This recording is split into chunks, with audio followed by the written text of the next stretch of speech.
তো hello guys, আমি 15 kilometre হাঁটার পরে আমার জুতোটা ছিঁড়ে গেছে। দেখো জুতোটা নোংরা হয়েছে এবং ছিঁড়েও গেছে। তো আমি একটা রাস্তায় মুচি দেখতে পাইনি, তো কিছু এই দেখো একটা মুচি আমি দেখতে পেয়েছি। তো জিজ্ঞাসা করি কত কি লাগবে জুতোটা পরিষ্কার করতে। দাদা বলেন দাদা, বলছি যে আমার জুতোটা একটু পরিষ্কার করে দেবেন, দুই জুতোটা। তো মুখের ভিতর ঢুকাচ্ছেন কেন জুতোগুলো?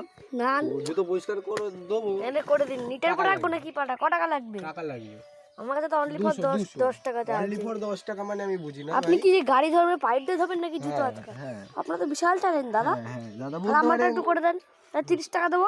30 না দাদা, 200 টাকার নিচে কাজ হয় না।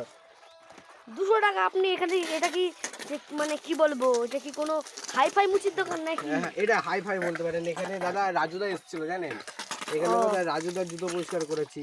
এখানে মেসি এসেছিল দাদা। আচ্ছা তা ঠিক আছে, নেন আমারটা করে দেবেন। তুমি ওই দেখেন ওখানে ছবি টাঙানো আছে। কই ছবি কোথায়? এখানে তো নেই। তো ওটা ওই সব ছবি এসব বাইরে রাখা যায়? ঠিক আছে ঠিক আছে, আমার জন্য একটু পরিষ্কার করে দিন, ধরুন। নেন করে দিতে হবে। দেবো দেবো অবশ্যই দেবো, কেন দেবো না। তো গাইজ আমি জুতো পরিষ্কার করতে যাচ্ছি, এই মুচি বলছে 200 টাকা লাগবে। 200 টাকা তো আমার কাছে নাই। তো দাদা দেখুন জুতো কি আমার পরিষ্কার করছে। ওয়াও, খুব চকচক করছে। কি রাব।